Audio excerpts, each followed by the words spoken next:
In a surprising development, a number of Republican lawmakers are now publicly condemning recent dangerous moves by Donald Trump, with one Republican senator in particular going on Fox News and telling its host and its viewers that Trump is effectively committing murder. But before we unpack all that, if you end up liking this video and you want to support the channel, please be sure to hit the like, subscribe, and alert bells before you go.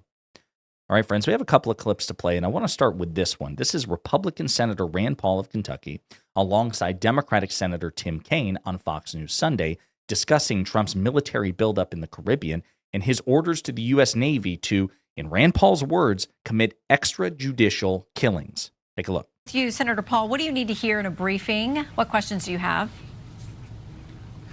You know, it's not so much about a briefing, but we haven't had a briefing. To be clear, we've got no information. I've been invited to no briefing. But a briefing is not enough to overcome the Constitution. The Constitution says that when you go to war, Congress has to vote on it. And during a war, then, there's a lower rules for engagement. People do sometimes get killed without due process. But the drug war or the crime war has typically been something we do through law enforcement. And so far, they have alleged that these people are drug dealers. No one said their name. No one said what evidence. No one said whether they're armed. And we've had no evidence presented. So at this point, I would call them extrajudicial killings. And this is akin to what China does, to Iran does with drug dealers. They summarily execute people without presenting evidence to the public. So it's wrong. Couple of things. Again, what Rand Paul is effectively doing here is declaring Trump a murderer. He's committing extrajudicial killings, which is very politely saying, yeah, he is unlawfully killing people. Now, Trump claims these people are suspected drug traffickers, but one thing I appreciate about Paul here is he's not even conceding that, right? There's no evidence. There's been no evidence presented that these people are actual drug smugglers and drug traffickers, number one. Number two, even if they were, they are entitled to due process. Number three, Trump is trying to usurp Congress's war-making and war-declaring authority in ways that even previous presidents have not. I mean, it's just shocking that Rand Paul is willing to say that as a sitting Republican senator. He's deviated from Trump multiple times in the past alongside his fellow Kentucky lawmaker, Thomas Massie, who's in the House of Representatives. But to go on Fox News and to say that bluntly and to compare Trump to China and Iran, despotic regimes, repressive regimes who don't give a fig about, due process and civil liberties, that's a bold thing to say. I imagine he's going to get a lot of shit from Trump and MAGA, but he's not alone. Another senator is James Lankford, one of the most conservative in the country, not a libertarian, quasi-Republican like Rand Paul, but a conservative Republican. And I think it's Oklahoma, if I remember correctly. He is also condemning what Donald Trump is doing. The administration needs to give insight into Congress. That's part of it. If this was happening with this level of insight under the Biden administration, I'd be apoplectic. Yeah, let's think about the precedent this sets, right? And I would say, hey, listen, I serve on the Intelligence Committee. He serves as a senior Democrat on defense. This is typical consultation. It's not permission, but it is, hey, I want to let you know this is happening, and here are the details of what's happening, and here's why and what, and here's what we know. Here's what we know about each one of these incidents that has occurred and the people that are there. That's important. Let's stop right there. There's more to the clip. We're going to play it. But one of the things I appreciated about Senator Lankford there is he says he would be furious if the Biden administration had done what the Trump administration is now doing. And I appreciate that because, again, hypocrisy is truly the lifeblood of the MAGA movement, or at least part of it. The lifeblood is more of a cocktail of hypocrisy and vindictiveness and cruelty, right? But it's a major component.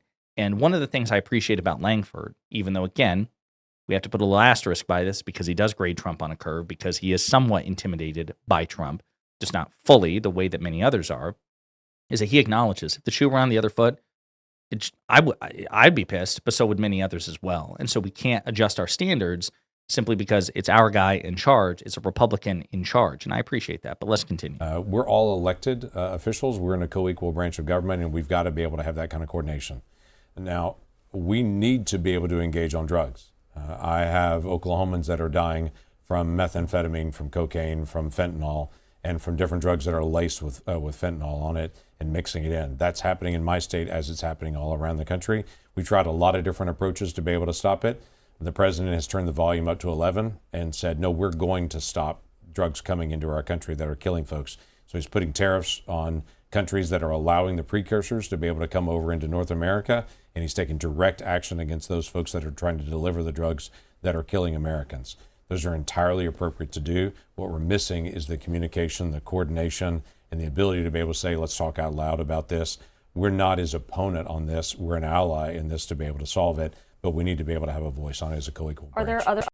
So I want to stop right there. Again, this is what I mean, where he grades Trump on a curve, because he's granting the tariffs and all these other things. The tariffs have not helped whatsoever. They have been truly disastrous. But let's set that aside for a moment. One of the canards that we hear is that Congress is a co-equal branch. But the truth is, if you actually dive into the Federalist Papers, if you dive into the ratification debates, if you even look at the structure of the Constitution itself, there's a reason that Congress is listed as Article 1, because the truth is, Congress is not supposed to be equal to the president or the Supreme Court. It's supposed to be predominant. That James Madison says in the Federalist Papers that in a legislature, maybe it was Hamilton or Madison, in the Federalist Papers, that in a democratic republic, the legislature is necessarily predominant. There's a reason that Congress, at least when it's firing on all cylinders, so to speak, can impeach and remove a president, but a president can't impeach and remove members of Congress. They can impeach and remove members of the Supreme Court. The Supreme Court can't impeach and remove members of Congress. Congress can shape the size of the Supreme Court and the structure of the federal judiciary. The Supreme Court doesn't dictate the shape of the judiciary. They have to work with what Congress gives them. Congress funds the executive branch. Congress is the one that declares war. So the president is individually by far the most powerful person in the country, and should be. No senator or congressperson or Supreme Court justice or governor should be as powerful as the president, of course. But Congress is not co-equal. When Congress, as a unified front, makes a demand, the executive is supposed to comply. There's a reason that Congress has oversight, right? They can't necessarily overrule every single thing that the president does, but they have to be informed. The president is obliged. Like, hey, listen, I'm doing this and I have the authority to do this and you can't stop me, but I must tell you. I don't have a choice. I have to tell you. I have to inform you. And what's interesting is Trump, remember, has control of both chambers of Congress. So it's not like he's dealing with a hostile Democratic Congress. The oversight obligations would still be the same. He wouldn't have the right to refuse congressional oversight if it were Democrats. But what's telling is about what Lankford and Rand Paul are saying here, kind of the underlying subtext is, we're on the same side. We're your party. You're the leader of our party. And you're doing shit where you're afraid to even tell us about what you're doing. That's not good. Now, somebody who takes a very contrary position is Lindsey Graham, who's like, oh, you're not murdering anybody. That's different. You're not murdering anybody. He has all the authority he needs. So just here real quick. Let's see. Are land strikes planned? You don't need an aircraft carrier to hit drug boats. Graham says, yeah, I think it's a real possibility. I think Trump's made a decision that Maduro, the leader of Venezuela, is an indicted drug trafficker, and it's time for him to go. And Venezuela and Colombia have been safe havens for narco-terrorists for too long. And Trump told me yesterday that he plans to brief members of Congress when he gets back. But again, he's supposed to have been briefing these people along the way and has not done so. So there will be a congressional briefing about expanding from sea to land. I support that idea, but I think he has all the authority he needs. To our men in uniform, you're not murdering anybody. You're making America safer by going after a narco-terrorist. Again, I'm not necessarily sure I'd blame the military for that, but Trump is certainly, in the words of Senator Rand Paul, a Republican peer of Lindsey Graham's. Even Paul admits, yeah, Trump is engaging in extrajudicial killings. But again, Lindsey Graham is quite hawkish and wants to give as much executive killing authority to the sitting president of the United States as he wants, unlike Paul and Lankford, who are much more principled. So I do want to read a bit from, on this topic, a really compelling New York Times analysis about the peril of a White House that flaunts its indifference to the law. The White House has made no legal argument explaining its bald claim that the president has wartime power to summarily kill people suspected of smuggling drugs, and this is written by Charlie Savage. Since he returned to the office 9 months ago, Trump has sought to expand executive power across numerous fronts, but his claim that he can lawfully order the military to summarily kill people accused of smuggling drugs on boats off the coast of South America stands apart. A broad range of specialists in law governing the use of lethal force have called Trump's orders to the military patently illegal. They say the premeditated extrajudicial killings have been murders, regardless of whether the 43 people blown apart, burned alive, or drowned in 10 strikes so far were indeed running drugs.